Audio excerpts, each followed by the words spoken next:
सुप्रभात बच्चों।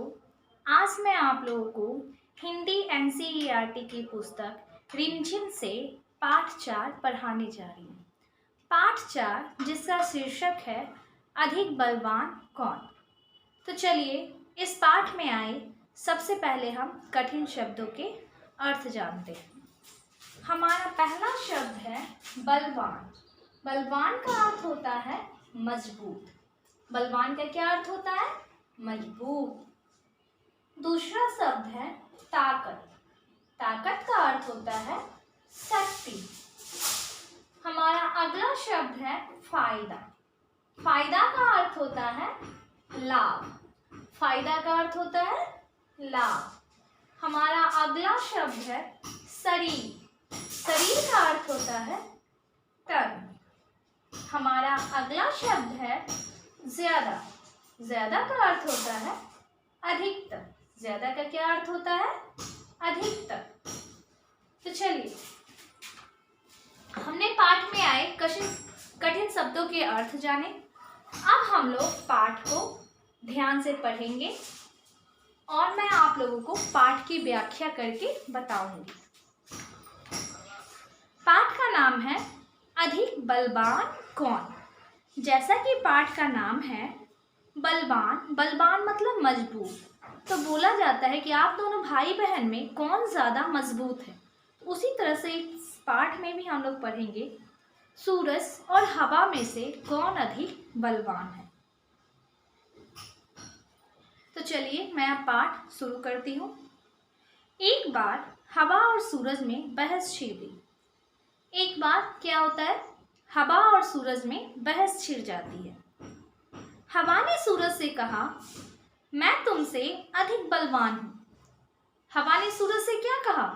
मैं तुमसे अधिक बलवान हूँ।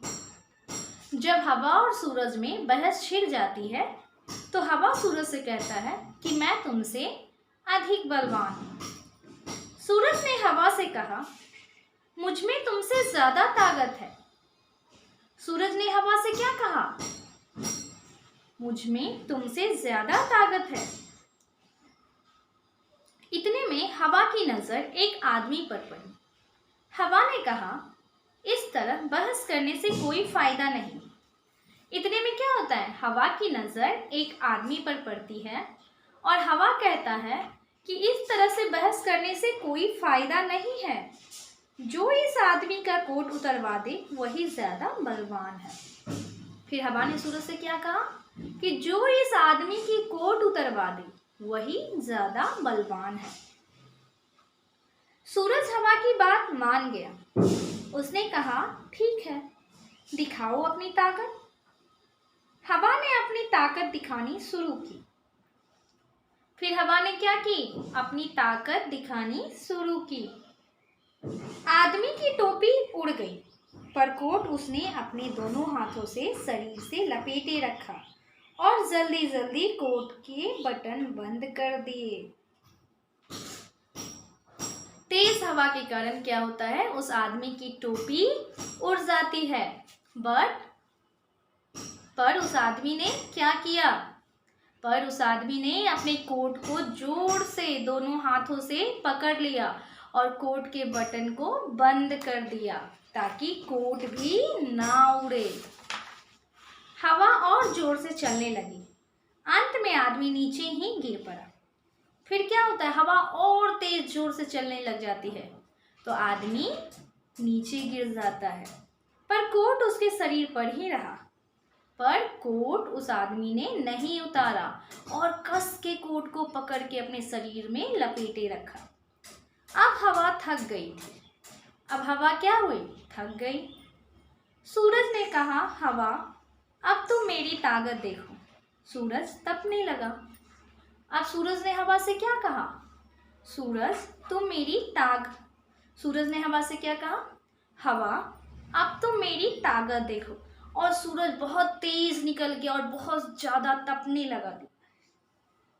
आदमी ने कोट के बटन खोल दिए। सूरज की गर्मी और बढ़ी। अब आदमी ने क्या किया? कोट के बटन को खोल दिया। सूरज की गर्मी और बढ़ने लग गई। आदमी ने कोट उतार दिया। और उसे हाथ में लेकर चलने लगा। तब आदमी ने क्या कहा, इतनी गर्मी उसे लग रही थी कि उसने अपने कोट के बटन खोले और कोट को उतारकर अपने हाथ में लेकर चलने लग जाता है। सूरज ने कहा, देखिए मेरी ताकत, उतरवा दिया ना कोट। सूरज ने अब हवा से क्या कहा, देखिए मेरी ताकत, उतरवा दिया ना मैंने कोट। हवा ने सूरज को नमस्कार किया और कहा, मान गई तुम्हारी ताकत को। फिर हवा ने सूरज को नमस्कार किया और उसने कहा कि भाई सूरज, मैं आपकी ताकत को मान गई। तो चलिए, इस पाठ से हमें क्या शिक्षा मिलती है? इस पाठ से हमें यह शिक्षा मिलती है कि हमें कभी भी अपनी ताकत के ऊपर घमंड नहीं करना चाहिए। क्यों नहीं करना चाहिए? क्योंकि घमंड से हमारा नाश होता है। जिस तरह से हवा सूरज से हार गई, उसी तरह से हम लोग भी अगर घमंड करेंगे तो हम अपना ही नुकसान कर बैठेंगे। तो आप लोग इस पाठ को ध्यान से पढ़िएगा। इस पाठ में आए कठिन शब्दों के अर्थ को याद कीजिएगा। आज की कक्षा यहीं समाप्त होती है। धन्यवाद।